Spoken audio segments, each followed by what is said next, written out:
any of your virtuous practices, any of your virtuous activities, like spinning, sorry, like spinning the prayer wheel. Some people say there is no need to spin the prayer wheel when you just rest in a state of Mahamudra, just practice Mahamudra. There's no need to spin a prayer wheel. But actually, if you visualize this, there's really actually no difference between that and meditating in a state of Mahamudra too. And the benefit that is developed, the power that is developed, depends on the strength of your own mind, your own visualization. The mantra itself is said to be very powerful because it is said the mantra itself is the deity, and the mantra is an offering, and the mantra purifies the obscurations of sentient beings and so forth. The mantra is the siddhi, the accomplishment. It is a blessing. So whether you spin a prayer wheel or you're doing this visualization where you're sprinkling the nectar, actually the power in general now, the power of these practices is actually really the same.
Jigten Sumgen had said, to me, the preliminary practices are more profound than the so-called main part practices.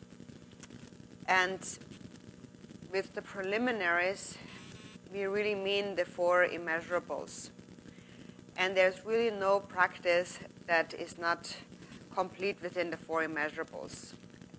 Or the four immeasurables are really the basis of any practice, and also the Chöd practice. And so here in this practice, first we think about the suffering of the hell realm, and then the seed of the hell realm, which is hatred. And so if there's hatred, what can we do about it? We need to develop love, kindness. And that manifests in the form of rain falling down. And actually, also in reality, rain, the nature of rain is actually loving kindness in itself. That's the activity of rain.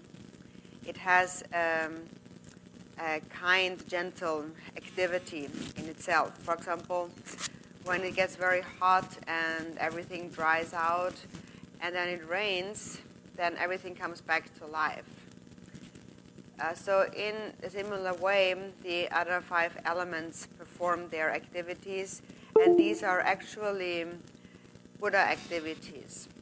And that is the reality. And so here when we visualize, that visualization really corresponds to that reality, and we are training in our mind in how things are. In a pure perception, we are developing confidence and faith, the three kinds of faith. And the faith of knowing that if I do this, if I practice this, then there will be a real benefit that really benefits beings. And actually, these kind of activities are activities that the Buddhas are constantly engaging in uninterruptedly. And so it comes from the basis of immeasurable love. And that is just like the love that a mother has for her only child.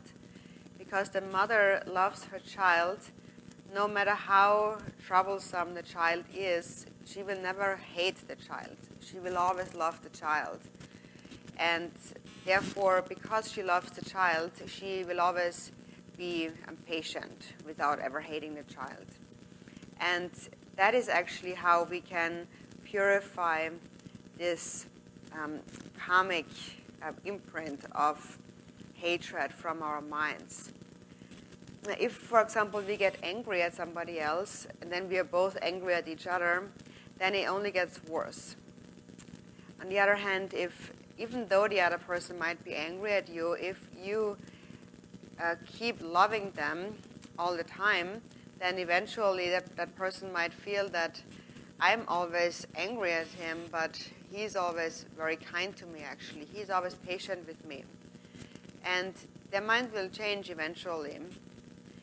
And whatever you feel in your mind is also in a way felt by the other person, because our minds are actually one.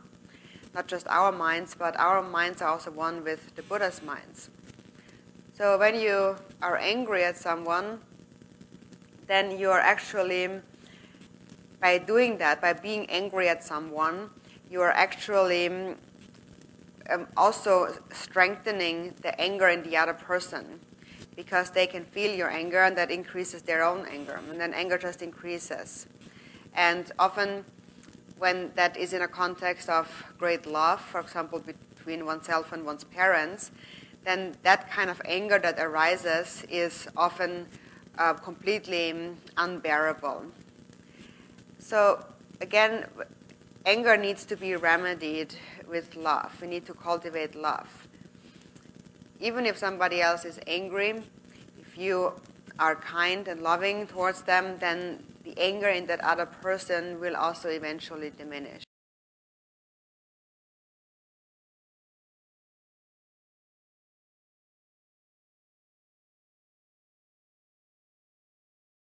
Will also calm down. For example, this is just how it works in this world. This is how it happens between friends and so forth. It often is the case that first we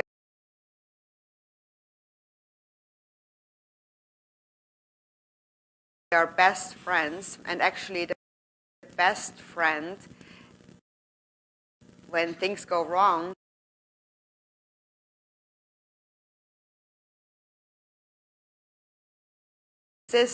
insist in cultivating love and sustaining your love. The worst enemy becomes your best friend. So we cultivate, we come back to this visualization. We bring to mind each of the sufferings of the sentient beings in the three realms of samsara.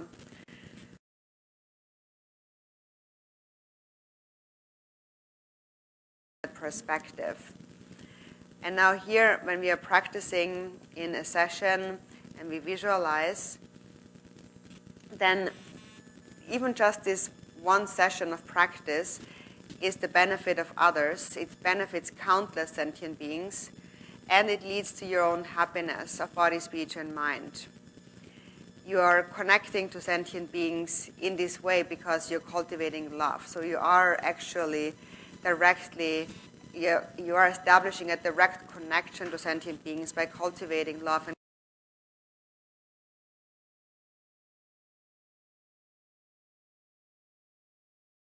a very strong feeling arises within you. That's the power of love. Even though you're very far away, in a physical sense, love is all pervasive. There's really no distance at all.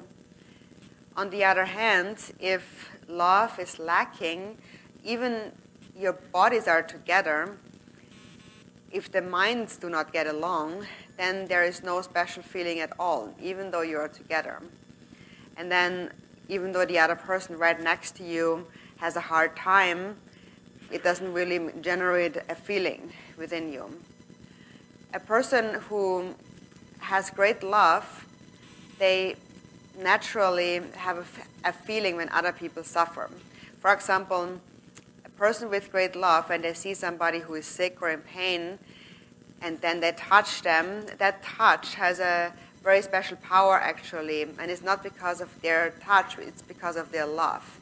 That is what generates that special feeling.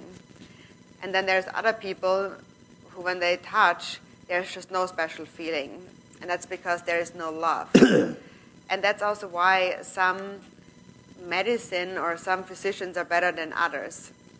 It depends on the love and the kindness of that physician. That really also has is connected, is related to the like the power that the effect of the medicine that he is administering. There are actually many physicians who are really manifestations of bodhisattvas, who really want to heal others with great love, and whatever they do will be of benefit. If they touch you, or acupuncture, for example, or they give you medicine, or they're just talking to you, it will be of benefit. It will have a healing effect on you. And the difference here is not the medicine. He doesn't have a special medicine, but he has the power of love and kindness. That makes the difference here. And so that is what we need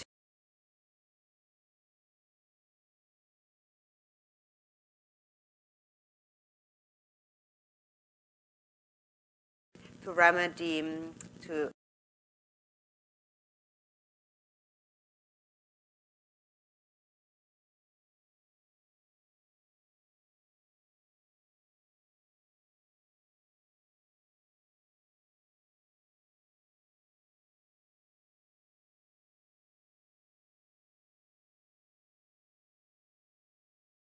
develop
동시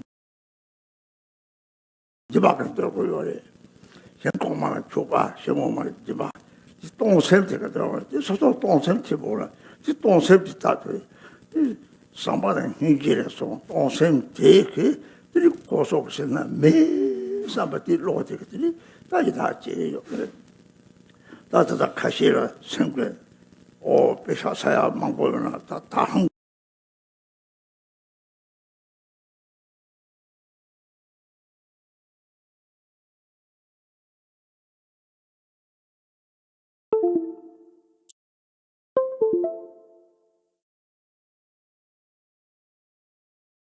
한번 중중을 갈아야 볼또 호마도